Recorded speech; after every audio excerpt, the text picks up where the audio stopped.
चलिए दोस्तों, माननीय मुख्यमंत्री अभ्युदय योजना ललितपुर में आपका स्वागत है। पर्यावरण से संबंधित जो अभी तक आपको 4 लेक्चर दिए गए हैं, वो 4 लेक्चर के अलावा जो चूँकि टॉपिक बड़े हैं, तो जो आज आपको वीडियो या जो पिछले टर्म पर आपको वीडियो दिया गया था, उस वीडियो में पारिस्थितिकी तंत्र की शुरुआत हो चुकी थी। तो जो पारिस्थितिकी तंत्र से संबंधित और भी छोटे छोटे जो टॉपिक्स हैं, चूँकि इकोसिस्टम वाला जो टॉपिक है वो बड़ा टॉपिक है, तो इसके अंतर्गत बहुत सारे छोटे छोटे टॉपिक्स आते हैं, बहुत सारी डेफिनेशंस हैं। चूँकि मोस्ट टॉपिक पारिस्थितिकी तंत्र ही है, और पारिस्थितिकी तंत्र यदि आपको पूरा समझ में आ गया तो अन्य के जो बाद के टॉपिक हैं वो सिंपल टॉपिक हैं। तो चलिए इसी क्रम में जो कल जो आपको लास्ट का डायग्राम या लास्ट का जो टॉपिक दिया गया था वो पारिस्थितिकी पिरामिड से संबंधित था। तो जो एल्टन महोदय ने पारिस्थितिकी तंत्र की संकल्पना की थी और 3 प्रकार के पारिस्थितिकी तंत्र बताए थे। और उसमें जो पहला पारिस्थितिकी तंत्र था वो जनसंख्या के आधार पर उल्टा सीधा कैसा बनेगा, बायोमास के आधार पर और ऊर्जा के आधार पर 3 प्रकार के पिरामिडल आपको डायग्राम के माध्यम से बताए गए होंगे। इसी क्रम में जो पारिस्थितिकी तंत्र है, तो पारिस्थितिकी तंत्र में पोषण स्तर या क्रियाशीलता, उत्पादकता, ये टॉपिक पहले भी आपको पढ़ाए जा चुके हैं। इसी क्रम में जो आगे वाले जो टॉपिक हैं, खाद्य श्रृंखला को जानना है। खाद्य श्रृंखला क्या होती है? खाद्य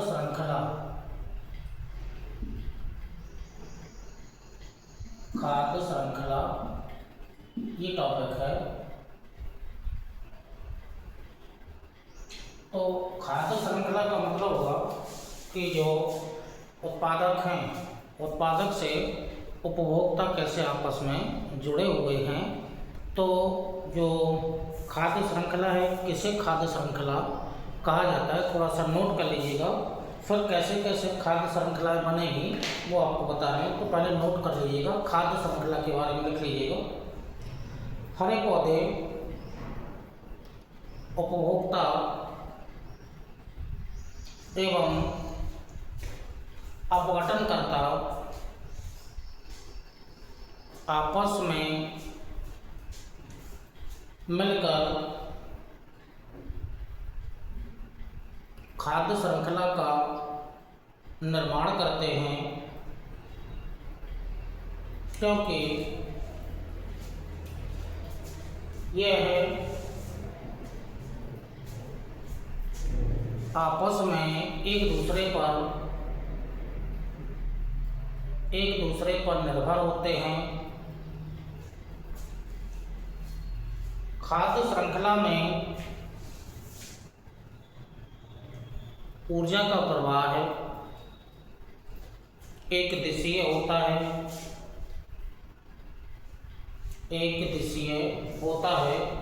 तो जो खाद्य श्रृंखला है, इसमें उत्पादक, उपभोक्ता, अपघटक, ठीक है, इनको शामिल किया जाता है। एक दूसरे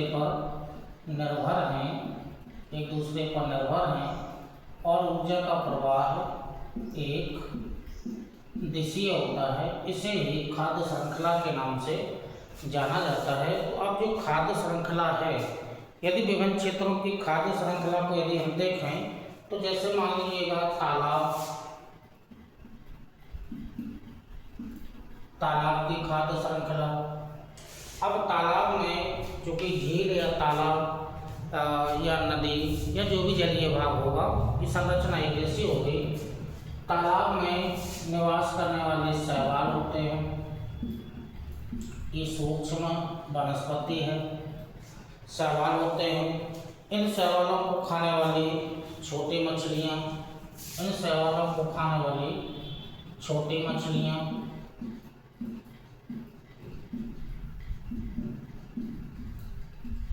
इन्हें खाने वाली छोटी मछलियों को खाने वाली बड़ी मछलियाँ,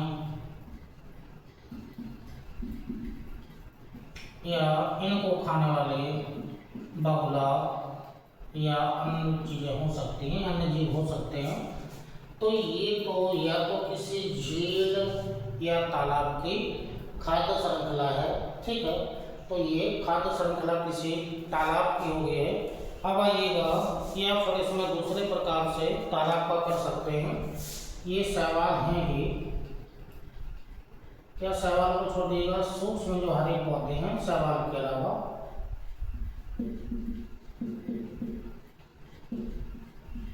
हरे पौधे, हरे पौधों को जो खाने वाले होंगे कीड़े मकोड़े,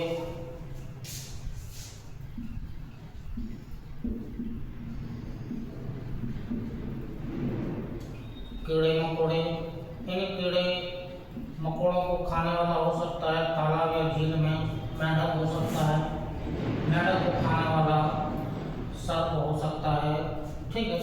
तो ये दो प्रकार से या और भी कई प्रकार से खाद्य श्रृंखला बन सकती है। तो ये तालाब या झील की खाद्य श्रृंखला है। अब यदि देखें किसी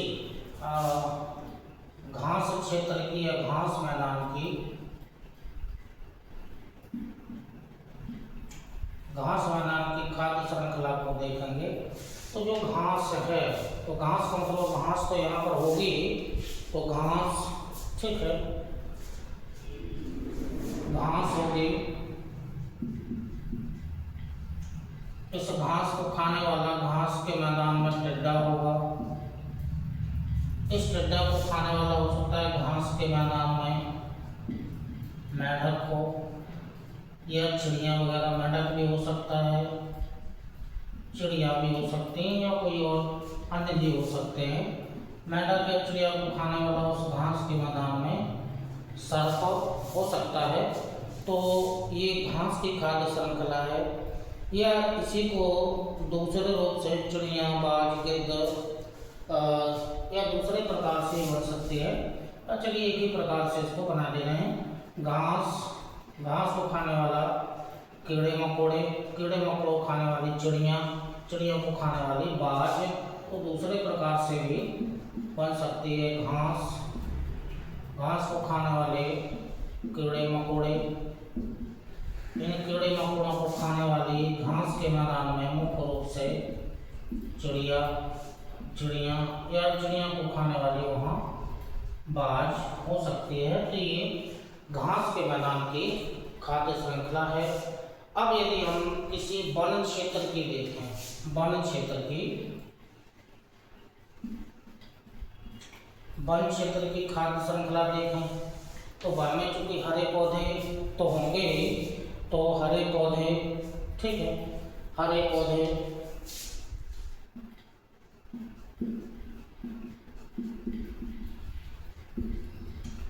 इन हरे पौधों को खाने वाला हो सकता है उस घास के मैदान में गिलहरी, गिलहरी हो सकती है, या चूहा हो सकता है, ठीक। इसे खाने वाली गिलहरी या चूहा को खाने वाला वहाँ बिल्ली हो सकती है, बिल्ली, जंगली बिल्ली, बिल्ली हो सकती है। इस बिल्ली को खाने वाला जंगली कुत्ता हो सकता है, जंगली कुत्ता हो सकता है, या इस कुत्ते को या बिल्ली को खाने वाला शेर, तेंदुआ या बाघ या चीता हो सकता है। तो ये किसी वन क्षेत्र की खाद्य श्रृंखला का निर्माण हो गया है। तो 3 क्षेत्रों की मोस्टली खाद्य श्रृंखला आपको दिखाई है। तालाब की खाद्य श्रृंखला, घास के मैदान की, या वन क्षेत्र की। तो ये जो जीव हैं एक दूसरे पर निर्भर रहते हैं। और निर्भरता में देखिएगा, ये जो पहले आएंगे तो ये तो उत्पादक स्तर पर आ जाएंगे। जो पहला होगा ये उत्पादक स्तर पर होंगे, यानी कि उत्पादक हो जाएंगे, ठीक है, ये उत्पादक हैं। और जो दूसरा स्तर है, ये वाला जो स्तर है, ये जितने भी जीव हैं शाकाहारी हैं, ठीक है। इसमें जो भी जीव आएंगे ये मांसाहारी हैं, और ये भी जो कि श्रेणी बन रही है तो ये भी मांसाहारी की ही, ये श्रेणी ये भी मांसाहारी की है। अब यदि हम लास्ट में जाएं तो सर्वाहारी में क्योंकि चीता भी आ सकता है, सर्वाहारी के रूप में बाज भी आ सकते हैं, तो ये सर्वाहारी के रूप में है। लेकिन आपको पहचानने के लिए जो पहला है शैवाल, हरे पौधे, घास, ये उत्पादक स्तर के हैं। दूसरा, ये सभी छोटी मछलियाँ, कीड़े मकोड़े, टिड्डा, गिलहरी, चुहाई शाकाहारी के रूप में आते हैं। और ये वाला जो पोर्शन होगा लास्ट वाला, ये मांसाहारी के रूप में है। अब ये भी सभी मांसाहारी के रूप में है। डिपेंड करता है कौन किसको, कैसी परिस्थितियां हैं, कौन किसको खाने वाला हो सकता है। तो इस प्रकार से जो ये खाद्य श्रृंखला है, इस खाद्य श्रृंखला का निर्माण किसी भी पारिस्थितिकी तंत्र में खाद्य श्रृंखला का निर्माण इसी प्रकार से होता है। अब ये जो खाद्य श्रृंखला है, ठीक है, जो फूड चेन है, फूड चेन के अलावा इसी का जो अगला जो रूप है, इसका जो बड़ा रूप है वो खाद्य जाल है। खाद्य जाल, ठीक, ये खाद्य जाल है। तो ये फूड चेन होता है और ये फूड वेव होता है, ठीक। अब चूंकि जो थोड़ा सा डिफरेंस है, केवल ऊर्जा का प्रवाह का डिफरेंस है, बाकी श्रृंखला ऐसे ही बनेगी। अब इसमें जो डिपेंड करेगा, थोड़ा सा नोट कर लीजिएगा, विभिन्न खाद्य श्रृंखलाओं के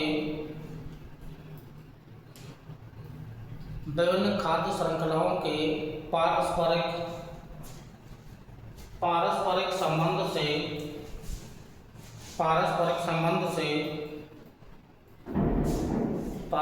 संबंध से खाद्य जाल का निर्माण होता है। खाद्य जाल का निर्माण होता है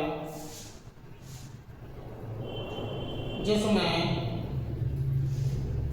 ऊर्जा का प्रवाह है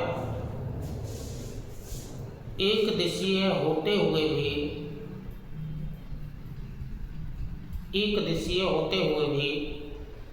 विभिन्न मार्गों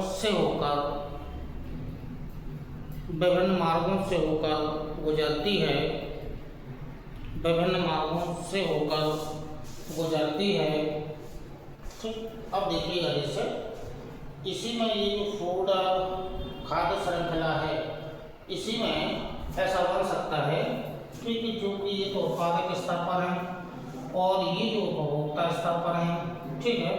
तो जो जैसे टिड्डा है, टिड्डा को या जो घास है, घास को चिड़ियाँ भी खा सकती हैं। कीड़े मकोड़ों को मेंढक भी खा सकता है, कीड़े मकोड़ों को सर्प भी खा सकता है। छोटी या बड़ी मछलियाँ, छोटी मछलियों को बगुला भी खा सकता है। गिलहरी या चूहा, इनको जंगली कुत्ता भी खा सकता है। टिड्डा को सर्प भी खा सकता है। तो ये जो विभिन्न मार्गों से होकर के ऊर्जा आगे बढ़ रही है, तो ये डिपेंड नहीं है कि कीड़े मकोड़ों को खाने वाला केवल मेंढक ही होगा। कीड़े मकोड़ों को सर्प भी खा सकता है या कीड़े मकोड़ों को चिड़ियाँ भी खा सकती हैं। इन चिड़ियों को जंगली कुत्ता भी खा सकता है। तो ये विभिन्न मार्गों से होकर के ऊर्जा का प्रवाह तो एक दिशीय ही है, लेकिन ऊर्जा विभिन्न मार्गों से होकर के गुजरती है। तो इसे फूड खाद्य श्रृंखला से ही बनेगा, खाद्य जाल का निर्माण होगा। तो इस प्रकार से ऊर्जा विभिन्न मार्गों से होकर के एक स्तर से दूसरे पोषण स्तर तक पहुंचती है, या दूसरे पोषण स्तर तक ना पहुंचकर डायरेक्ट तीसरे पोषण स्तर तक पहुंच जाती है। तो इसे ही नाम दिया जाता है खाद्य जाल, इसे कहा जाता है। अब ये जो खाद्य जाल के अलावा दो टॉपिक हो गए हैं, खाद्य जाल और खाद्य श्रृंखला।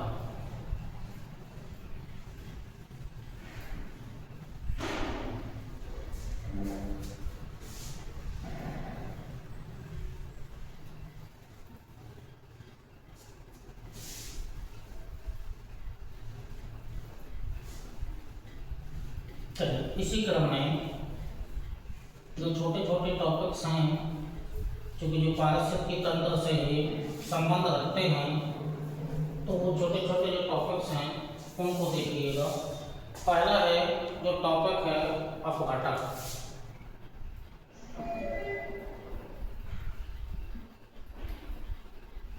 ये टॉपिक है अपघटक। ठीक, अपघटक डिकम्पोजर्स को थोड़ा सा उसमें लिख लीजिएगा। अपघटक या अपघटनकर्ता क्या होते हैं, क्योंकि इसके पहले वाले वीडियो में आपको बताया गया होगा जो शरीर का अपघटन करते हैं उसे अपघटनकर्ता या अपघटक कहा जाता है। मोस्टली इसमें बैक्टीरिया आते हैं, थोड़ा सा लिख लीजिएगा। यह बेजीवीय घटक हैं, यह बेजीवीय घटक हैं जो प्रायः उत्पादक उपभोक्ताओं की मृत्यु के बाद उनके शरीर का अपघटन करते हैं, शरीर का अपघटन करते हैं, शरीर का अपघटन करते हैं तथा इनसे निर्मित साधारण पदार्थों द्वारा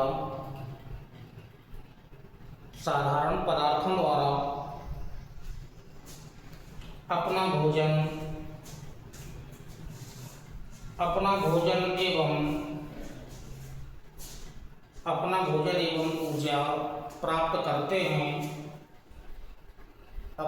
एवं ऊर्जा प्राप्त करते हैं। इस क्रिया के फलस्वरूप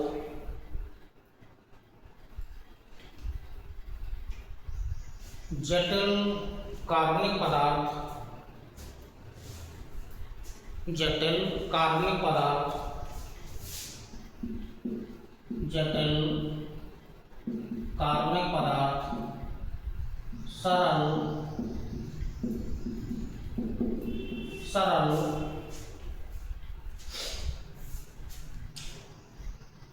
सरल तत्वों में टूटकर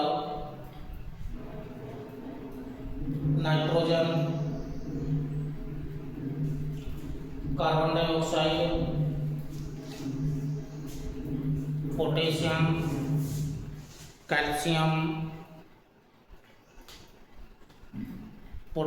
कैल्शियम एवं अन्य खनिज लवणों में अपघटित हो जाते हैं।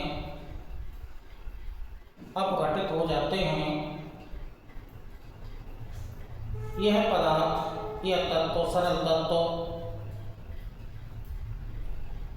वायुमंडल एवं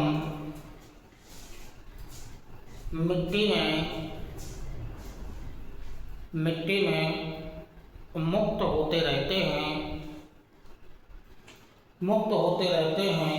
जिन्हें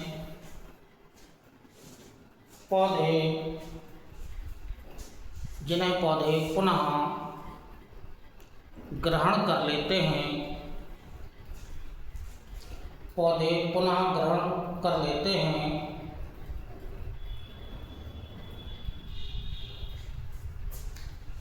अपघटक के अंतर्गत जीवाणु, कवक,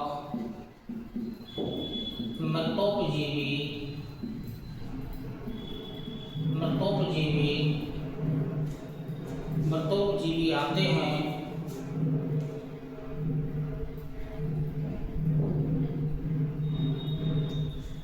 अपघटक मृत पेड़ पौधों एवं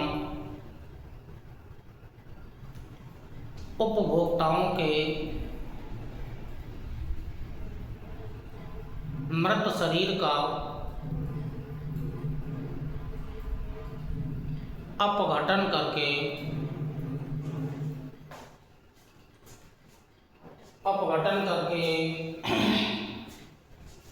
पृथ्वी की सतह को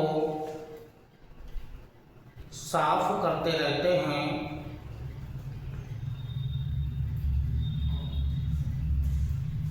जिस कारण से हमें प्रकृति का सफाई कर्मी या इसके व्यंजक कहा जाता है, इसके व्यंजक कहा जाता है। तो ये अपघटक हो गए हैं। भू-जैव रासायनिक चक्र में आपसे वार्तालाप हुई होगी, उसमें भी आपको बताया गया होगा, लेकिन यहाँ पर थोड़ा सा विस्तार इसको दे दिया है। तो ये अपघटक हो गए हैं। अपघटक के बाद अब चूँकि जो मुख्य जो चीज़ें हैं, जैसे 4 शब्द जो मोस्टली दिखा रहे हैं या जो कुछ और शब्द हैं अपघटक के अलावा,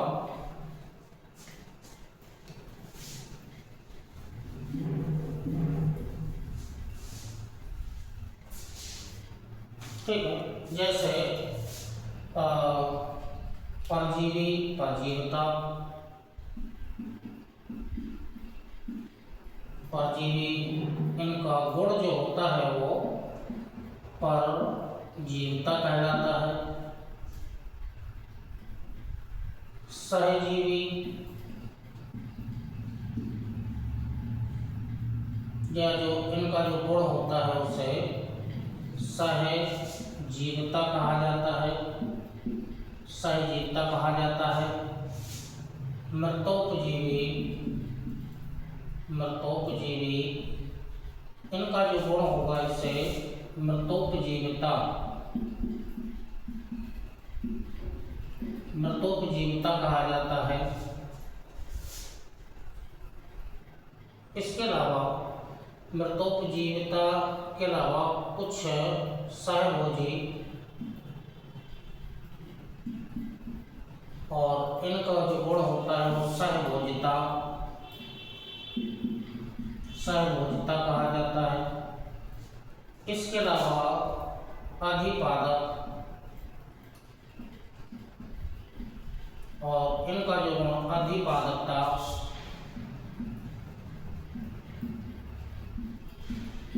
ये जो कुछ शब्दावली है, चूँकि पारिस्थितिकी तंत्र से संबंधित ही ये टॉपिक्स हैं, तो परजीवी और परजीविता, पैरासाइटिज्म, पैरासाइटिज्म, सहजीवी, सिम्बायोसिस, ठीक।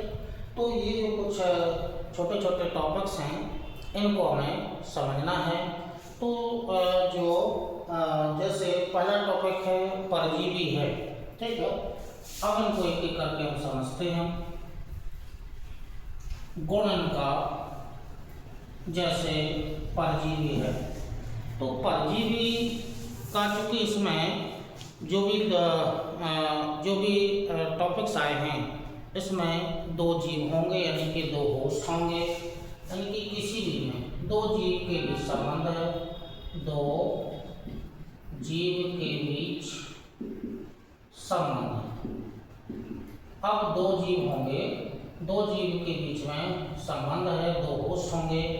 अब इसमें ये हो सकता है कि किसी प्रक्रिया में दोनों जीव लाभ में रह सकते हैं, एक जीव लाभ में रह सकता है, एक हानि में रह सकता है, एक लाभ में होगा, दूसरा अपरिवर्तित हो सकता है। तो ऐसे कुछ छोटे छोटे डेफिनेशंस हैं। तो परजीवी, तो जो परजीवी होते हैं वो किसी के ऊपर पूर्ण रूप से निवास करते हैं, ठीक है, ये परजीवी हैं। और ये कोई परजीवी हो गया है, ये कोई परजीवी है, दो जीव हो गए हैं, एक परजीवी है, ठीक है, और दूसरा जिसके ऊपर ये निवास कर रहे हैं।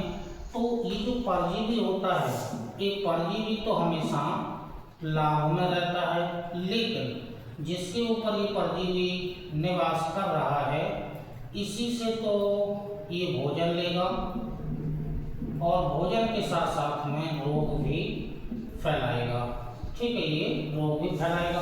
तो इसका मतलब होता है जो परजीवी होता है वो केवल परजीवी ही लाभ में रहता है, जिसके ऊपर वह निवास करता है उसी से भोजन लेगा और भोजन लेने के साथ साथ में उसे रोग भी फैलाएगा, उसी होस्ट पर रोग या उसी होस्ट को प्रभावित करेगा। तो ये तो पूर्ण रूप से लाभ में है परजीवी, लेकिन जिसके ऊपर निवास कर रहा है ये हानि में है, मतलब एक पूर्ण रूप से लाभ में है और दूसरा पूर्ण रूप से इस जीव से प्रभावित है। तो ऐसा जो संबंध है, तो ऐसे जीव, ये जो जीव है ये परजीवी है और इसका जो गुण है उसको नाम दिया जाएगा परजीविता, उसे नाम दिया जाएगा। तो जितने भी रोग हैं, ठीक है, मानव से संबंधित, जानवर या पशुओं से संबंधित या वनस्पति से संबंधित जो भी रोग हैं, और यह रोग या तो वायरस के द्वारा फैलेंगे, बैक्टीरिया के द्वारा फैलेंगे या फंजाई के द्वारा फैलेंगे, ये परजीवी के रूप में हैं और ये जो हैं ये इनसे प्रभावित होने वाले जो होस्ट हैं वो हैं, यानी कि दूसरा जीव है या दूसरे जीव हैं।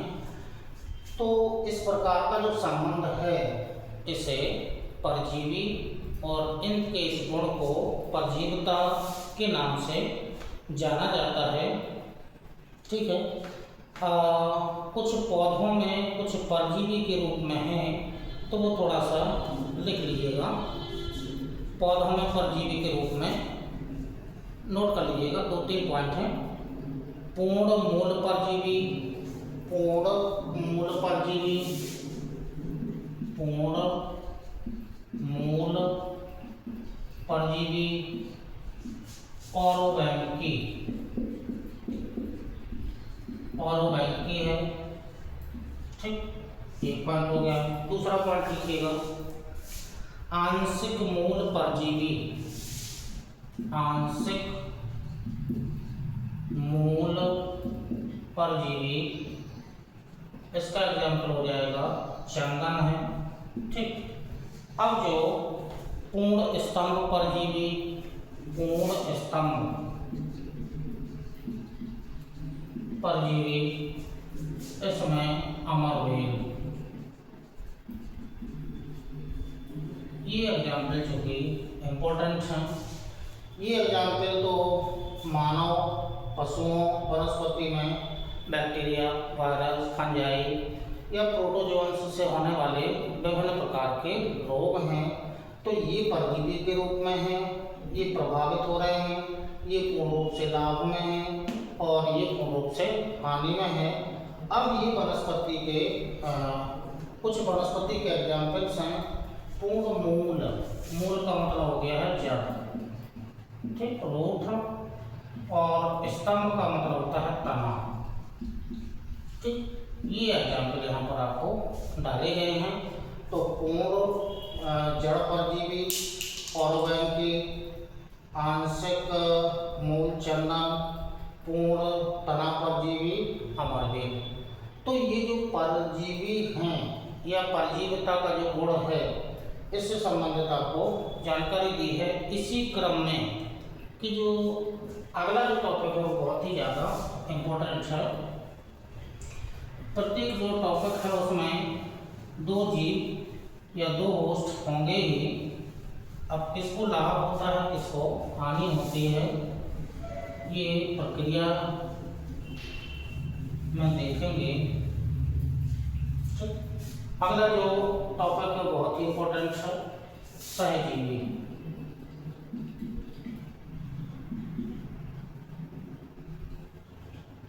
अब सहजीवी का गुण है सिम्बायोसिस है। तो जो सिम्बायोसिस का जो टॉपिक है या सिम्बायोसिस जो शब्द है, सिम्बायोसिस में होस्ट तो दो होंगे ही, दो जीव होंगे। इसमें दोनों जीव, ठीक है, इसमें दोनों जीव लाभ में ही रहते हैं, दोनों जीव लाभ में रहते हैं, ठीक। मतलब हानि किसी को नहीं होती है, हानि किसी को नहीं होती है, दोनों जीव लाभ में ही रहते हैं, दोनों जीव लाभ में ही रहते हैं। और यदि आपस में संबंध ना बनाएं तो एक दूसरे को हानि होती ही है। तो जो जब दो पौधे या दो जीवधारी आपस में साथ साथ रहते हैं, आपस में साथ साथ रहते हैं और एक दूसरे को लाभ पहुंचाते हैं, एक दूसरे को लाभ पहुंचाते हैं, हानि किसी को नहीं होती है, ऐसे जीवन को सहजीवन, सहजीवन, जबकि ऐसे जीवों को सहजीवी कहा जाता है और उनका यह गुण सहजीविता कहलाती है। तो चाहे दो पौधे हों, चाहे दो जीवधारी हों या दो जीव जंतु हों, एक दूसरे आपस में एक दूसरे के साथ रहते हैं, ठीक है। लाभ दोनों को होता है, हानि किसी को नहीं होती है, ठीक है। अब इसमें जो मोस्टली जो एग्जाम्पल्स हैं वो एग्जाम्पल्स ही ज़्यादा इम्पोर्टेंट होंगे। जैसे मान लीजिएगा लाइकेन,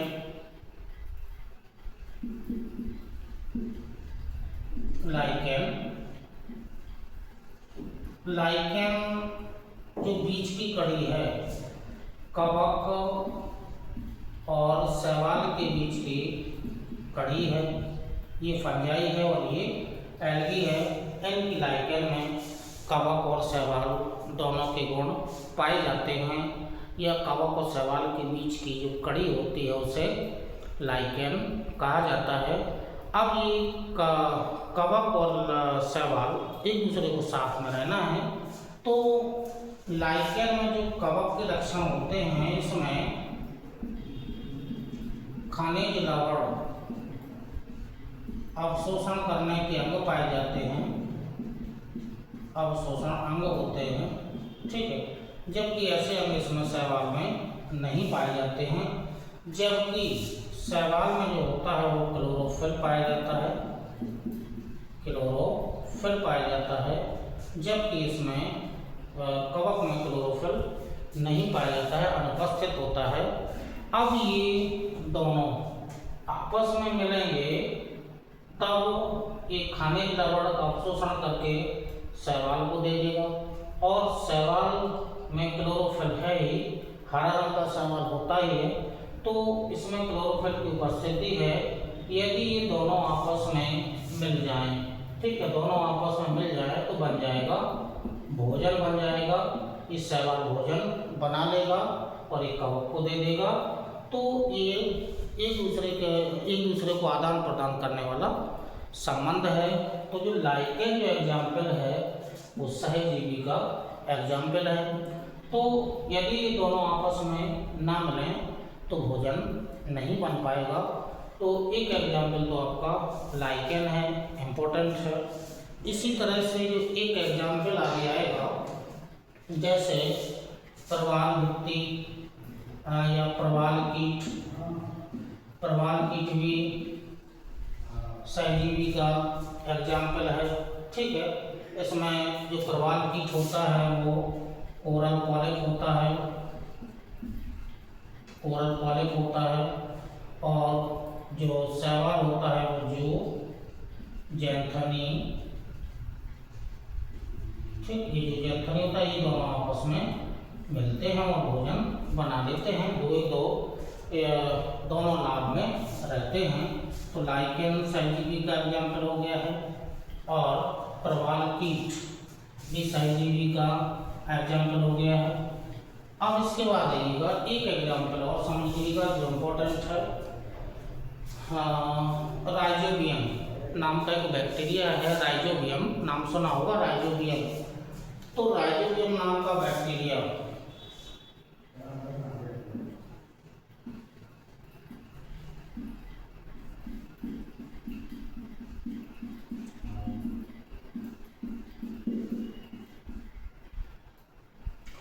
तो जितने भी दलहनी फसलों की जो फैमिली है जिसे लेग्यूमिनेसी के नाम से जाना जाता है या दलहनी परिवार,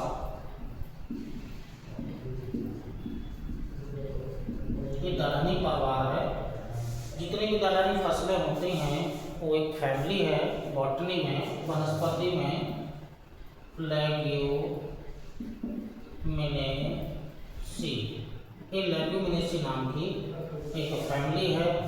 इस जैसे उड़द, मूंग, मसूर, चना, मटर या अन्य जो भी दलहनी फसलें होती हैं, इन फसलों की जड़ों में एक निवास करता है बैक्टीरिया जिसका नाम है राइजोबियम नाम का एक बैक्टीरिया है। ठीक है, अब देखिएगा दोनों जीव लाभ में रहेंगे, दलहनी फसलें भी लाभ में रहेंगी और जो बैक्टीरिया है वो भी लाभ में रहेगा। ना तो दलहनी फसलों को कोई हानि होनी है और ना ही बैक्टीरिया को कोई हानि होनी है, एक दूसरे को लाभ पहुंचाना है। तो दलहनी फसलों की जो जड़ें हैं उसमें राइजोबियम नाम का बैक्टीरिया पाया जाता है। ये जो राइजोबियम नाम का बैक्टीरिया है ये वातावरण की जो नाइट्रोजन है, वातावरण की जो नाइट्रोजन है, इस नाइट्रेट को ये बदल देता है नाइट्रेट में, NO3 में, जो कि एक प्रकार की खाद होती है, प्राकृतिक खाद होती है। तो जो और ये जो नाइट्रेट प्राप्त हुआ है ये पौधों को प्राप्त हो जाता है। तो जो राइजोबियम नाम का जो बैक्टीरिया है, वातावरण की जो नाइट्रोजन है उस नाइट्रोजन को नाइट्रिफिकेशन प्रोसेस के माध्यम से नाइट्रेट में बदल देता है, जो पौधों को एक खाद्य के रूप में प्राप्त होती है। जबकि इसके बदले में जो ये पौधों की जड़ें हैं ये इसको निवास दे रही हैं, रहने के लिए स्थान दे रही हैं, जबकि हानि किसी को नहीं होना है। तो ये नाइट्रेट में इसको बदल देता है। तो दो जीव हैं, दोनों लाभ में हैं, हानि किसी को नहीं हो रही है, जबकि एक दूसरे को लाभ ही पहुंचा रहे हैं। तो इस प्रकार की जो प्रक्रिया है या जो गुण है इसको सहजीविता के नाम से जाना जाता है। तो 3 एग्जाम्पल हमने आपको दिए हैं, पहला लाइकेन का दिया और जो दूसरा है वो प्रवाल कीट का दिया है और जो तीसरा है वो राइजोबियम नाम के एक बैक्टीरिया का दिया है। ठीक है, अब जो लाइकेन है कवक और शैवाल के बीच की कड़ी तो है ही, लेकिन ये इंडिकेटर के रूप में होते हैं। इंडिकेटर किस रूप में होते हैं? ये वायु प्रदूषण के सूचक होते हैं। जिस किसी क्षेत्र में वायु का प्रदूषण होता है, वायु प्रदूषण होता है, उस क्षेत्र में लाइकेन उगते नहीं हैं। तो जिस क्षेत्र में लाइकेन नहीं उग रहे हैं तो ये सूचना ये मिलती है कि इस क्षेत्र में वायु का प्रदूषण अधिक है। तो वायु सूचक, वायु प्रदूषण सूचक लाइकेन होते हैं। तो ये इंडिकेटर के रूप में है। आगे प्रदूषण जब आएगा तो उसमें इनका इंडिकेटर्स के रूप में ये आएंगे। ठीक, अब सहजीवी परजीवी हो गया है, सहजीवी हो गया। अब आइए जो अगला टॉपिक है वो मृतोपजीवी। अगला जो टॉपिक है वो मृतोपजीवी।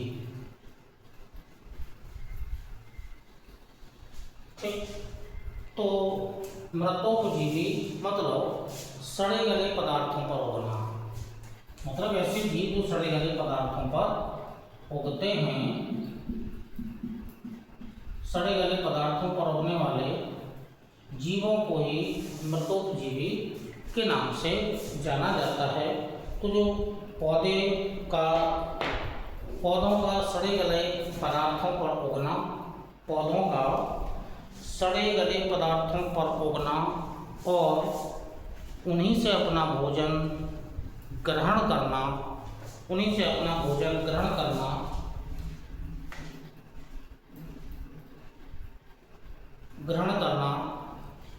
का जो गुण है उसे मृतोपजीविता कहा जाता है।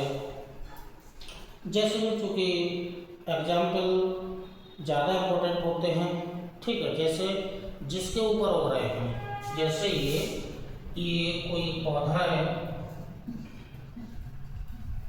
ये कोई पौधा है, ठीक है, ये प्लांट है या ये पौधा है। तो पौधा जो होगा ये मृतोपजीवी होगा, मृतोपजीवी, ठीक है। और इन पर जो भी उगे उसे, ठीक है। अब जैसे मैं एग्जाम्पल में जो इम्पोर्टेंट है वो एग्जाम्पल में डाल लीजिएगा, एग्जाम्पल ज़्यादा इम्पोर्टेंट है। ईस्ट राइजोपस, ईस्ट या इसी को खमीर, राइजोपस। और एक एग्जाम्पल और है जिसे हम मशरूम के नाम से जानते हैं या कोकोनुक्ता, या कोकोनुक्ता। ये जो एग्जाम्पल आए हैं ये सड़े गले पदार्थों पर उगते हैं और उन्हीं से अपना भोजन ग्रहण कर लेते हैं। तो ये जो प्रोसेस है जिसमें एग्जाम्पल ज़्यादा इम्पोर्टेंट होंगे। जो पौधा होगा वो इनकी मृतोपजीवी के रूप में होता है। तो चूँकि जो इनमें क्लोरोफिल तो है नहीं, क्लोरोफिल का क्या होता है, क्लोरोफिल नहीं पाया जाता है। अब क्लोरोफिल नहीं पाया जाएगा तो अन्य ऑर्गन्स हैं खनिज लवण को शोषण करने के लिए, या अन्य ऑर्गन्स हैं केवल प्रकाश संश्लेषण की क्रिया में जो मोस्ट होता है वो क्लोरोफिल की आवश्यकता होती है। तो क्लोरोफिल नहीं है तो भोजन नहीं बना पाएगा, तो ये अपना भोजन तो नहीं बना पाते हैं। तो इसमें देखिएगा, तो इसमें एक जीव लाभ में है, केवल जो उग रहा है यही लाभ में है।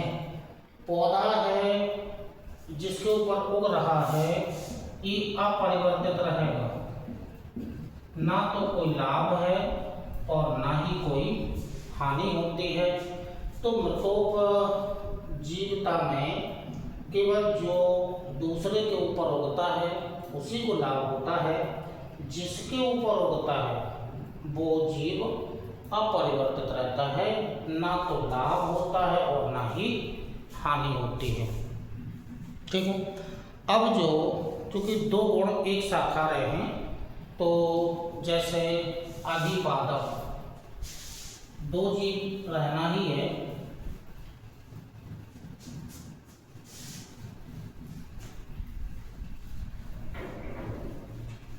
जीव दो रहेंगे।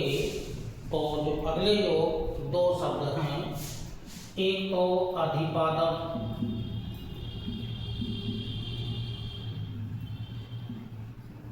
और जो दूसरा है दूसरा है भोजी। ये दो शब्द आ रहे हैं और दोनों शब्दों की या जो दोनों प्रक्रिया है, दोनों में क्रिया विधि दोनों में एक सी रहेगी, लेकिन जीव परिवर्तित हो जाएंगे। अब कैसे? अधिपादप मतलब यह गुण वनस्पति का लक्षण है, सहभोजी यह जो गुण पाया जाता है वो जंतुओं में, ठीक। अधिपादप मतलब वनस्पति के ऊपर निवास करना। सहभोजी, किसी बड़े जीव के ऊपर छोटे जीव का निवास करना। तो जो ये आर्किड्स इसका एग्जाम्पल आ जाएगा। तो इसमें ये है कि जो अधिपादप होता है, जैसे कोई एक बड़ा सा वृक्ष हुआ, ठीक है, ये कोई बड़ा सा वृक्ष हुआ,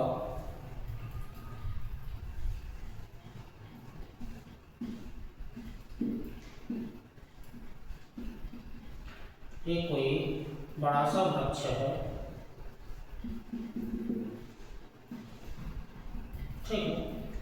अब ये कोई पेड़ है या वृक्ष है, ठीक। इस वृक्ष के ऊपर एक छोटी वनस्पति होती है, वो निवास करती है। एक छोटी वनस्पति होती है, मतलब कुछ पौधे, थोड़ा सा लिख लीजिएगा, कुछ पौधे बड़े बड़े वृक्षों की शाखाओं पर उगाते हैं, शाखाओं पर उगाते हैं। यह वातावरण की नमी को ग्रहण करके अपना भोजन स्वयं बना लेते हैं, अपना भोजन स्वयं बना लेते हैं।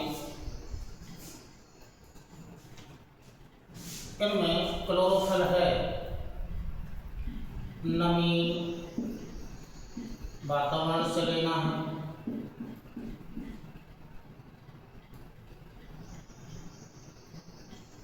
क्लोरोफिल की उपस्थिति है, क्लोरोफिल पाया जाता है केवल, जैसे मान लीजिएगा आर्किड्स है, ठीक है। तो ये आर्किड्स है, ये आर्किड्स है, छोटी वनस्पति है, इस बड़े वृक्ष के ऊपर उगाई है। ये वातावरण की, ये आर्किड्स है, इसका एग्जाम्पल है अधिपादप का, आर्किड्स है। तो क्लोरोफिल तो है, केवल ये निवास मांग रहा है, केवल निवास, रहने के लिए केवल निवास मांगता है। और ये जो निवास है, इस निवास से ना तो इस पौधे को किसी प्रकार की, मतलब ये जो पौधा है ये अपरिवर्तित है,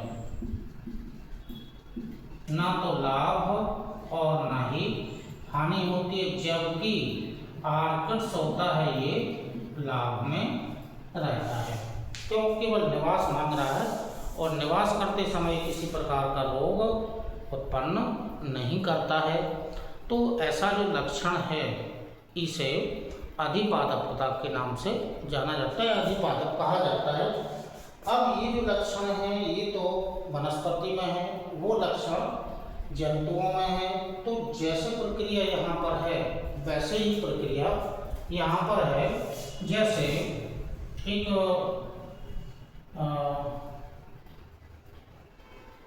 मछली है, शार्क मछली है या व्हेल मछली है, शार्क हो या फिर व्हेल मछली हो, ठीक है।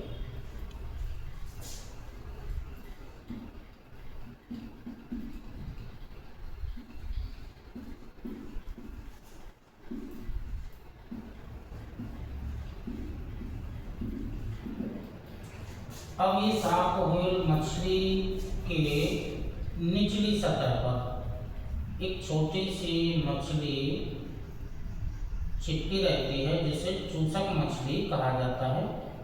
एक ये छोटी सी मछली, यहाँ ये चूसक मछली है।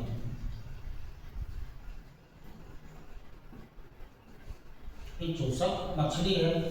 तो एक बड़ा जीव है और दूसरा उसकी सतह पर चिपका हुआ दूसरा छोटा जीव है। तो ये शार्क और व्हेल मछली की सतह पर चूसक मछली चिपकी रहती है। चूसक मछली लाभ में है, अन्य मछलियों से सुरक्षा प्राप्त होती है, अन्य मछलियाँ इस छोटी मछली को नहीं खा सकती हैं। और भोजन की प्राप्ति, जहाँ जहाँ शार्क मछली जाएगी वहाँ से चूसक मछली को कुछ भोजन की प्राप्ति होती रहेगी। तो ये चूसक मछली है ये तो लाभ में है, लेकिन जो व्हेल या जो शार्क है ये अपरिवर्तित है। ठीक, ना तो लाभ होना है और ना ही मतलब कोई फर्क नहीं पड़ेगा इस व्हेल या शार्क मछली को, कोई फर्क नहीं पड़ेगा। लेकिन जो चूसक मछली होगी वो लाभ में ही रहती है। तो जो शार्क तो ऐसा जो गुण है ये जंतुओं में पाया जाता है, सहभोजी या सहभोजता का ये लक्षण है। तो जो छोटी छोटी शब्दावली थी, ठीक है, जो छोटी छोटी शब्दावली के अंतर्गत जैसे आदिपाद, अपघटक, खाद्य श्रृंखला, खाद्य जाल या परजीवी, सहजीवी, मृतोपजीवी, आदिपादक, सहभोजी, तो छोटी छोटी किसी भी पारिस्थितिकी तंत्र से संबंधित ये छोटी छोटी शब्दावलियाँ हैं जो आपको इसी क्रम में दी जा रही हैं। तो इसी क्रम में चलिए आइएगा आगे और शब्दावलियाँ देखते हैं। चलिए इसी क्रम में जो शब्दावली है अधिपादक या जो दूसरा शब्द है वो सहभोजी है। इसी क्रम में देखिएगा जो शब्दावली आपको दी गई है या जो परिभाषाएं या जो विशेषताएं या क्या क्या है वो दिया गया है आपको। तो इसी क्रम में अगला जो टॉपिक है वो कीट पक्षी पौधे हैं। अगली हेडिंग डाल लीजिएगा कीट पक्षी पौधे। कीट पक्षी पौधे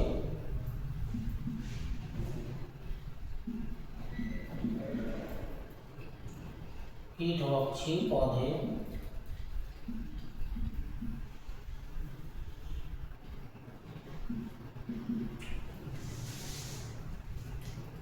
लिख लीजिएगा। एग्जाम्पल हम रिक्वायर दे रहे हैं या पहले डेफिनेशन से लिख लीजिए क्या होता है कीट पक्षी पौधे। यह पौधे प्रायः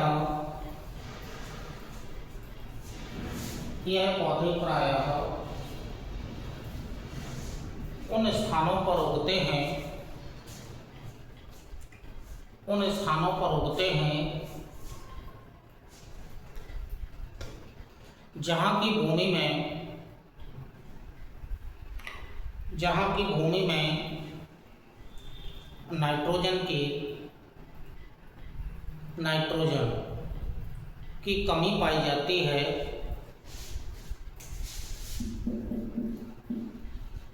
नाइट्रोजन की कमी पाई जाती है। इस कमी को पूरा करने के लिए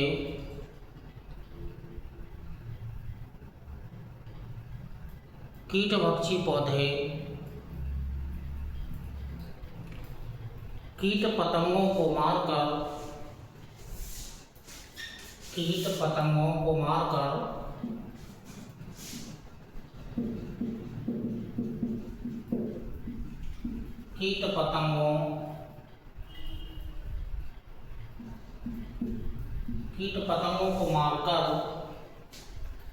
इस कमी को पूरा कर लेते हैं।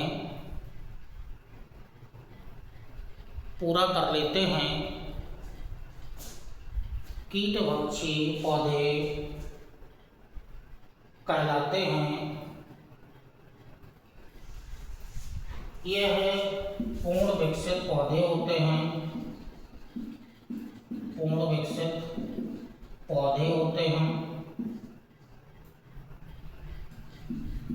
क्लोरोफिल की उपस्थिति होती है। क्लोरोफिल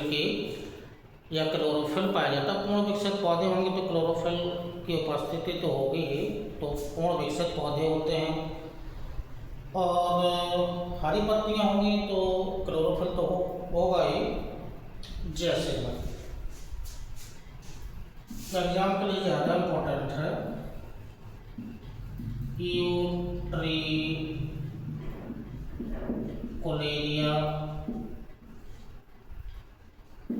नेपेंथिस, डायोनिया,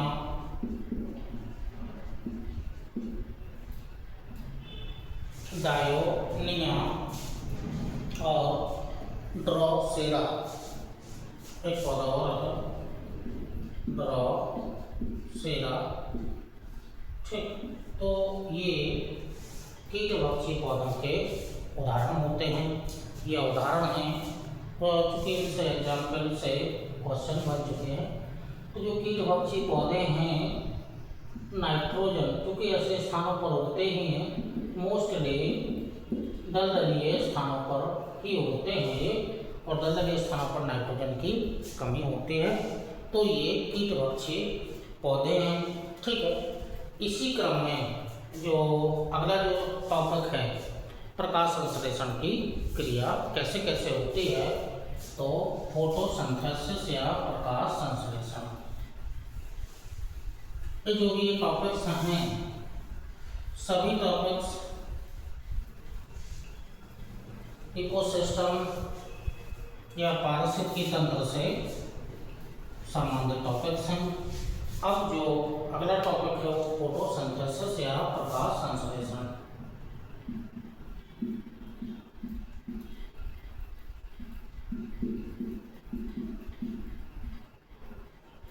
ठीक, अभी पूरी की पूरी क्रिया है, प्रक्रिया है। तो प्रकाश संश्लेषण की जो क्रिया होती है, वो प्रकाश संश्लेषण की क्रिया में जो कच्चे पदार्थों के रूप में है वो कार्बन डाइऑक्साइड कच्चे पदार्थ के रूप में, क्लोरोफिल की उपस्थिति, सूर्य का प्रकाश, जल, खनिज लवण, ये जो होते हैं कच्चे पदार्थों के रूप में होते हैं। तो अब जो प्रकाश संश्लेषण की क्रिया है इसमें देखिएगा कार्बन डाइऑक्साइड प्लस जल। ठीक, जो क्रिया होगी वो सूर्य का प्रकाश यानी कि समरेश, ठीक, या अजैविक पदार्थ होते हैं,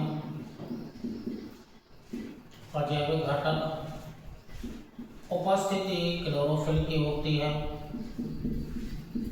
क्लोरोफिल की उपस्थिति में। ठीक, पौधे अपना भोजन बनाते हैं, तो भोजन बनाते हैं तो ग्लूकोज के रूप में C6H12 O6 और परिणामस्वरूप जल के भी कुछ अणु बनते हैं और ऑक्सीजन भी निकलती है। तो ये क्रिया, ये प्रकाश संश्लेषण की क्रिया होती है। ये ग्लूकोज का एक अणु बनता है, ये जल है और ये ऑक्सीजन गैस है। ठीक है, बैलेंस करें यदि तो बैलेंस करने के लिए 6 अणु कार्बन डाइऑक्साइड के, 12 अणु जल के लगेंगे।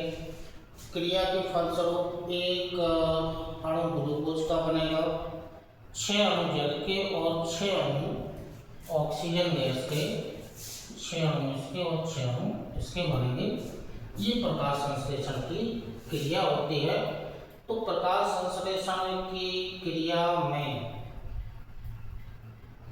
कार्बन डाइऑक्साइड पौधे होते हैं, वो कार्बन डाइऑक्साइड गैस को ग्रहण करते हैं, जबकि क्रिया के फलस्वरूप ऑक्सीजन गैस का उत्पादन करते हैं। तो ये 6 अणु ऑक्सीजन के निकलते हैं। अब जो इसमें जो मुख्य रूप से कार्बन डाइऑक्साइड का अपचयन होता है, कार्बन डाइऑक्साइड का अपचयन, जबकि जो जल है उसका उपचयन होता है। ठीक है, अपचयन और उपचयन होता है। अजैविक घटकों के रूप में जो सूर्य का प्रकाश है, तो सूर्य के प्रकाश में चूंकि 7 रंग होते हैं, बेबल गियोर, ये 7 रंग होते हैं। तो इन 7 रंगों में से जो वायलेट है, इसमें यह जो वायलेट ब्लू, जो नीला रंग है, नीला रंग में और लाल रंग में। ठीक है, इनमें इन दोनों रंगों में प्रकाश संश्लेषण की क्रिया संपन्न होती है। मतलब अन्य रंग जो 7 रंग हैं उनमें जो 2 रंग हैं नीला और लाल, 2 रंग ही मोस्टली प्रकाश संश्लेषण की क्रिया में भाग लेते हैं। इनमें से प्रकाश संश्लेषण का जो दर होता है, ठीक है, इसमें सर्वाधिक होता है या प्रकाश संश्लेषण की प्रक्रिया में लाल रंग सबसे ज़्यादा भाग लेता है, जबकि जो नीला रंग है ये कम भाग लेता है। तो 2 ही रंग प्रकाश संश्लेषण की क्रिया में भाग लेते हैं, लाल और नीला। तो लाल रंग में सर्वाधिक प्रकाश संश्लेषण की क्रिया होती है और सबसे कम नीले रंग में होती है। तो ये जो प्रकाश संश्लेषण की क्रिया है, ठीक है, ये प्रकाश संश्लेषण की क्रिया है जिसमें कार्बन डाइऑक्साइड का अपचयन, इससे कार्बनिक पदार्थ मिलेगा और इससे जो ऑक्सीजन है इससे प्राप्त होगा। 12 अणु इसमें भाग लेते हैं। ग्लूकोज का एक अणु बनता है और यही भोजन के रूप में है। तो ये प्रकाश संश्लेषण की क्रिया। तो ये जो छोटे छोटे टॉपिक्स हैं जो पारिस्थितिकी तंत्र से संबंधित हैं, ठीक है। इसी क्रम में चूँकि जो पौधों का वर्गीकरण है, पौधों का वर्गीकरण तो बृहद स्तर पर, ठीक है, किया गया था। इससे पहले हमने आपको पढ़ा दिया है जो जैवमंडल क्षेत्र था, ठीक है, जो वायुस थे इसमें। लेकिन जो पौधों का वर्गीकरण है, पौधों का वर्गीकरण में थोड़ा सा देख लीजिए। ग्लोब के आधार पर है कि यदि हम ग्लोब को तैयार करें, ग्लोब है, ये वाला जो क्षेत्र है ये उष्णकटिबंधीय क्षेत्र है, इसके ऊपर वाला जो क्षेत्र है ये उपोष्ण, ठीक, तो ये भी उपोष्णकटिबंधीय क्षेत्र है, ठीक। ऊपर जाएंगे तो ये शीतोष्ण कटिबंधीय क्षेत्र, तो ये भी शीतोष्ण कटिबंधीय क्षेत्र है। और ये वाला जो क्षेत्र है ये ध्रुवीय, तो ये भी क्षेत्र है ध्रुवीय। केवल हमें वर्गीकरण शब्द को हमें केवल जानना है। तो जो वनस्पति उष्णकटिबंधीय क्षेत्र में पाई जाती है उसे मेगाथर्म के नाम से जाना जाता है। उष्णकटिबंधीय क्षेत्र में मेगाथर्म इसको नाम दिया जाता है। उपोष्णकटिबंधीय क्षेत्र में जो वनस्पति पाई जाती है उसे मीजोथर्म के नाम से जाना जाता है। अब जो वनस्पति शीतोष्णकटिबंधीय क्षेत्र में पाई जाती है, शीतोष्णकटिबंधीय क्षेत्र में इसे माइक्रोथर्म के नाम से जाना जाता है। और जो वनस्पति ध्रुवीय क्षेत्र में उसे हेक्सिस्टोथर्म। चूंकि केवल ये जो शब्द हैं, इन शब्दों को आपको केवल समझना है, तो ये शब्द ही आपको केवल समझना है। मेगाथर्म का मतलब हुआ कि जो उष्णकटिबंधीय क्षेत्र है, इस क्षेत्र में ताप वर्षा अधिक होने के कारण सघन सदाबहार वनस्पति पाई जाती है। और जैसे जैसे हम उत्तरी ध्रुव की ओर जाएं या दक्षिणी ध्रुव की ओर जाएं तो सघनता में कमी आती जाती है, सघनता में कमी। और सघनता में कमी आने के कारण ही इसे ये शब्दावली नाम दी गई है। तो मेगाथर्म, मीजोथर्म, माइक्रोथर्म और हेक्सिस्टोथर्म। क्योंकि ध्रुवीय क्षेत्रों में बर्फ आच्छादित होने के कारण केवल कम वनस्पति, बहुत ही कम वनस्पति जो मॉस हैं, लाइकेन हैं, शैवाल हैं या कुछ झाड़ियों के रूप में वनस्पति पाई जाती है। यह बहुत कम मात्रा में शैवाल जो पाए जाते हैं। तो इस आधार पर ही वनस्पति का वर्गीकरण है। तो वनस्पति का वर्गीकरण आगे वाला टॉपिक है, उसमें हम आपको या बायोम्स में आपको बताया ही गया होगा कि वनस्पति का वर्गीकरण कौन सा क्षेत्र है, किस प्रकार की वनस्पति पाई जाती है। आगे और भी कहीं पर आएगा, लेकिन ये जो शब्द हैं इन शब्दों को आपको केवल वनस्पति से जोड़ना था। तो ये पौधों का वर्गीकरण है। इसी आधार पर आगे हम पौधों का वर्गीकरण के बाद अब जो मोस्टली जो आर्द्र भूमि है, इन आर्द्र भूमि को आपको समझना है। ये भी एक पारिस्थितिकी तंत्र के रूप में ही है। आर्द्र भूमि टॉपिक बड़ा है आर्द्र भूमि का।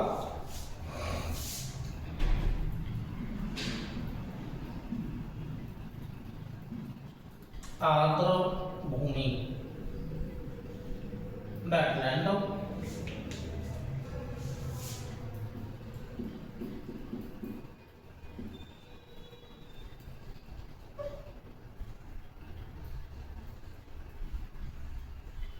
वेटलैंड। तो आर्द्र भूमि से संबंधित वर्गीकरण है। तो आगे हम जानेंगे आर्द्र भूमि से संबंधित एक रामसर सम्मेलन है, वो भी जानेंगे। विश्व में आर्द्र भूमि से संबंधित कितने क्षेत्र हैं वो भी जानेंगे। भारत में कौन कौन से क्षेत्र हैं, किस राज्य में हैं, मोस्टली इसमें झीलें ही आती हैं। तो आर्द्र भूमि क्या होती है वो थोड़ा सा नोट कर लीजिएगा।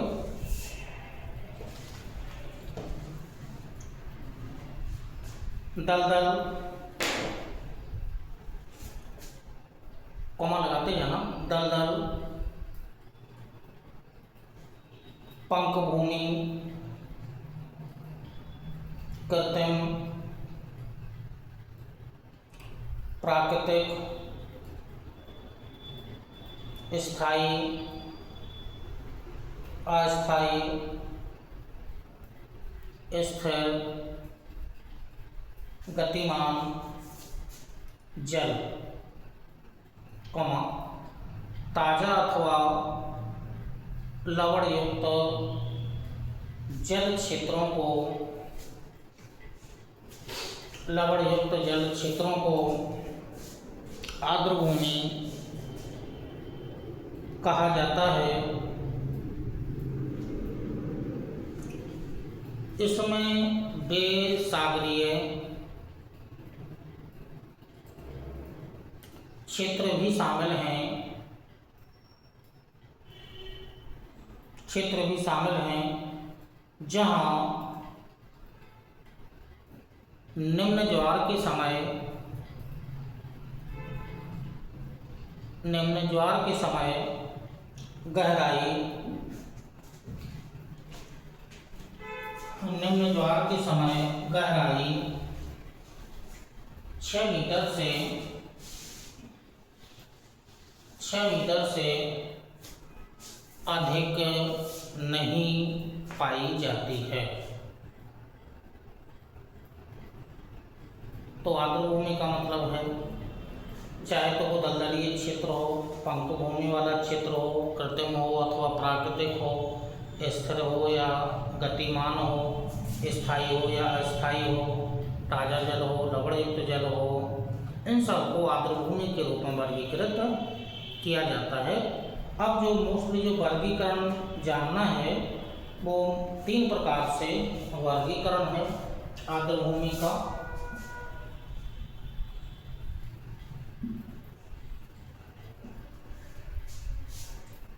समुद्री अथवा तटीय आर्द्र भूमि का क्षेत्र, अंतः स्थलीय,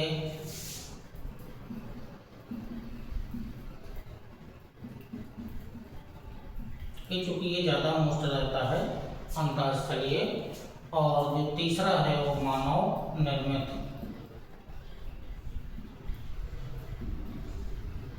ठीक, इसमें केवल हमें एग्जाम्पल जानना है कि कौन कौन से एग्जाम्पल मानव निर्मित के अंतर्गत हैं, कौन कौन से अंतःस्थलीय हैं और कौन कौन से समुद्री या तटीय क्षेत्र हैं।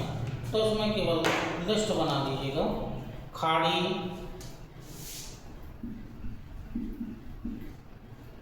या जल डमरू मध्य,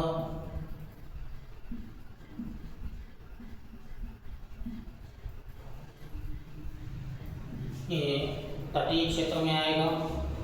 कोरल रीफ या प्रवाल भित्ति,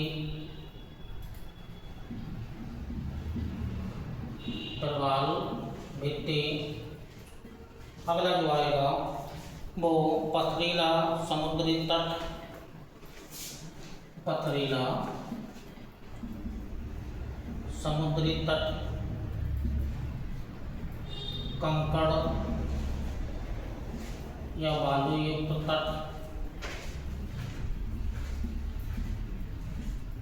इसके अलावा एस्चुरी और मैंग्रोव, मतलब ज्वार नदमुख, जिसको एस्चुरी कहा जाता है। और एस्चुरी के बाद मैंग्रोव।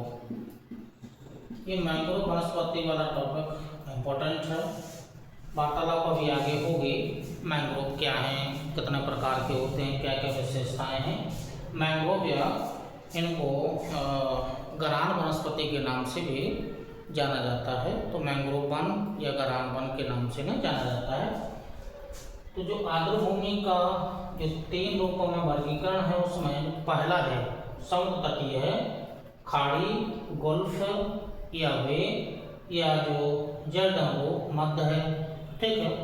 प्रवाल भित्ति, पथरीला समुद्री तट, कंकड़ युक्त या बालू तट, ज्वार नद मुख मतलब एस्चुरी, जहाँ पर नदियाँ अपना मुहाना बनाती हैं, और मैंग्रोव वनस्पति चूँकि डेल्टाई क्षेत्र में मोस्टली पाई जाती है या उगती ही है, मैंग्रोव या गरान वनस्पति।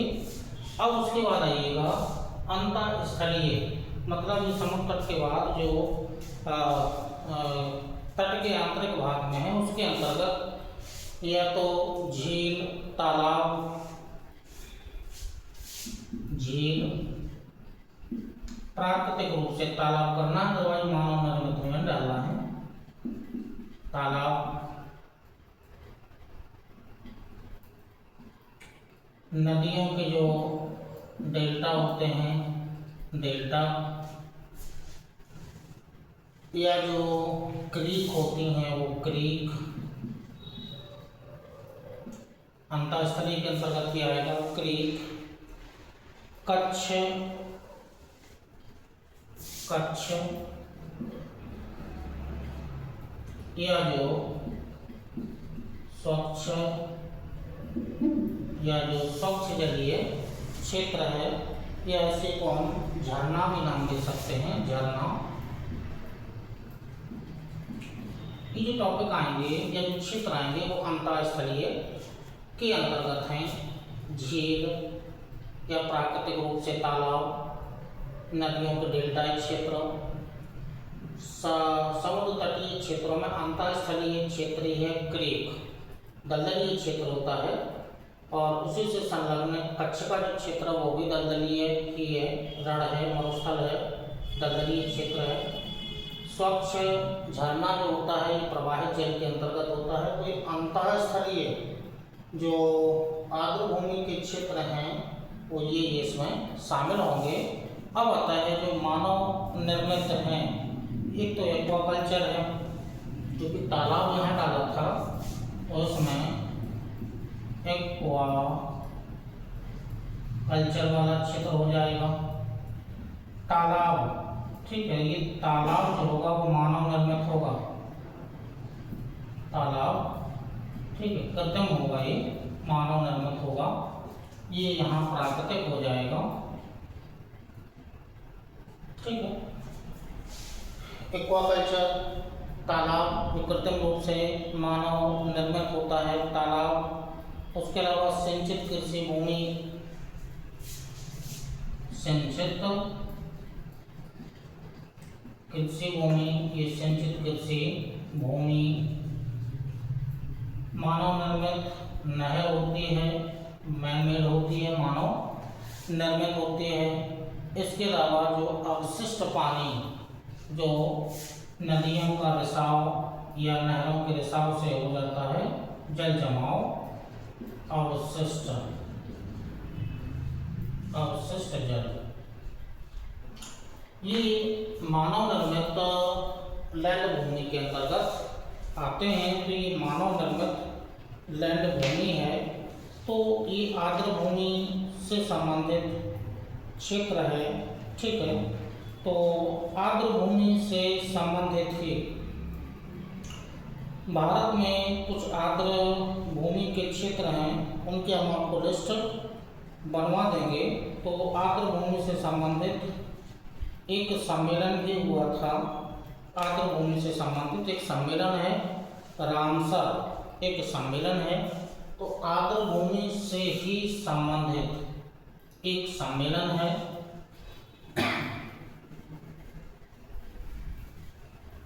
ठीक, एक सम्मेलन है जिसका नाम है रामसर सम्मेलन।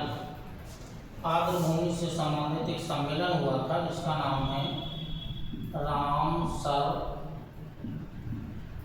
सम्मेलन। ये रामसर सम्मेलन है, 1971 में ये सम्मेलन हुआ था। तो रामसर एक स्थान है जो ईरान में है, ईरान में है, एक शहर है, ईरान का एक शहर है, ठीक है, ईरान का एक शहर है रामसर। जो रामसर नाम का जो शहर है वो जो कैस्पियन सागर का तटीय क्षेत्र है, कैस्पियन सागर, कैस्पियन सागर के तट पर अवस्थित है रामसर एक शहर है। तो ये आर्द्र भूमि से संबंधित जो सम्मेलन है जो 1971 में ईरान का एक शहर है जो कैस्पियन सागर के तट पर अवस्थित है, वहाँ एक सम्मेलन हुआ था। अब क्या था सम्मेलन, वो थोड़ा सा एक नोट कर लीजिएगा, सम्मेलन में क्या था, क्या क्या हुआ था, नोट कर लीजिएगा।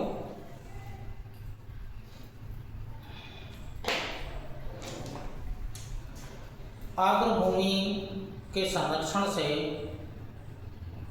आर्द्र भूमि के संरक्षण से संबंधित एक अंतर सरकारी और बहुउद्देशीय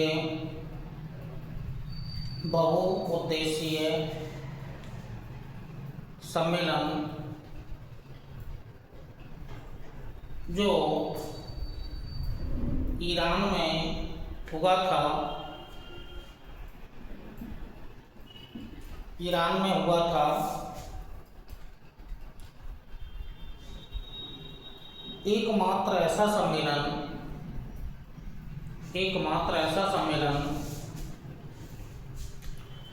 जो किसी विशेष पारिस्थितिकी तंत्र से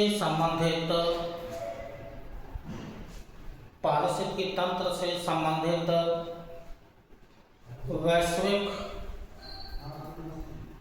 वैश्विक वातावरणीय संधि है, जो किसी विशेष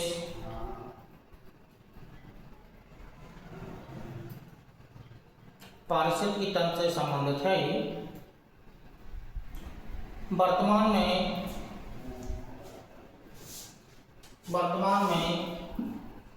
169 देश इस संधि में शामिल हैं।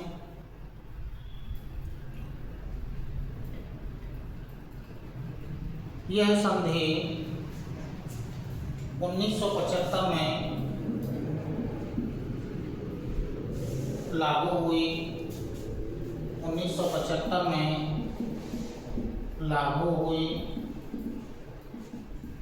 1975 में लागू हुई। भारत 1982 में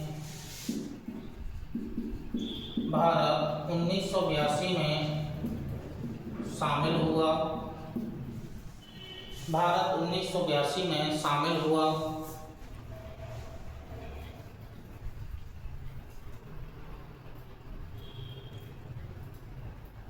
विश्व आर्द्रभूमि दिवस, विश्व आर्द्रभूमि दिवस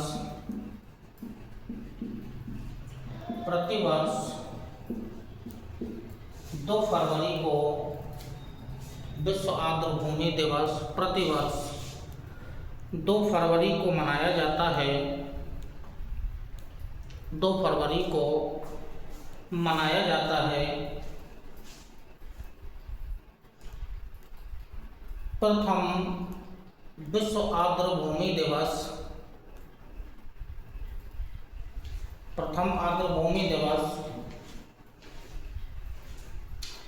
1997 में,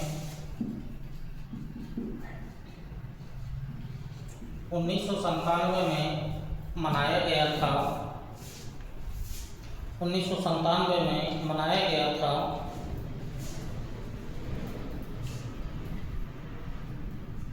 भारत में कुल भौगोलिक क्षेत्रफल का, भारत में कुल भौगोलिक क्षेत्रफल का, कुल भौगोलिक क्षेत्रफल का 4.63 आर्द्रभूमि के रूप में है। कुल भौगोलिक क्षेत्रफल का 4.63% आर्द्रभूमि के रूप में है, जिनमें से सबसे बड़ा क्षेत्र या सर्वाधिक क्षेत्र गुजरात राज्य में है। गुजरात राज्य में है। इसके बाद पश्चिम बंगाल में पाया जाता है। पश्चिम बंगाल में पाया जाता है। चलिए, तो इसी क्रम में जो पारिस्थितिकी तंत्र से संबंधित जो भी आपको वीडियो दिए गए हैं, तो ये आर्द्रभूमि से संबंधित, तो ये जो भारत और विश्व से संबंधित जो आर्द्रभूमि है, आर्द्रभूमि का वर्गीकरण, आर्द्रभूमि किसे कहा जाता है, आर्द्रभूमि से संबंधित एक सम्मेलन हुआ था जिसका नाम रामसर सम्मेलन है, और बाकी के डाटा आपको यहाँ पर लिखे गए हैं। इसी आर्द्रभूमि से संबंधित एक रिकॉर्ड आया था, उसका नाम है मॉन्ट्रियक्स रिकॉर्ड। मॉन्ट्रियक्स रिकॉर्ड, एक मॉन्ट्रियक्स रिकॉर्ड है। तो एक ये आर्द्रभूमि के क्षेत्रों को ये लिस्टेड करता है, लिस्टेड।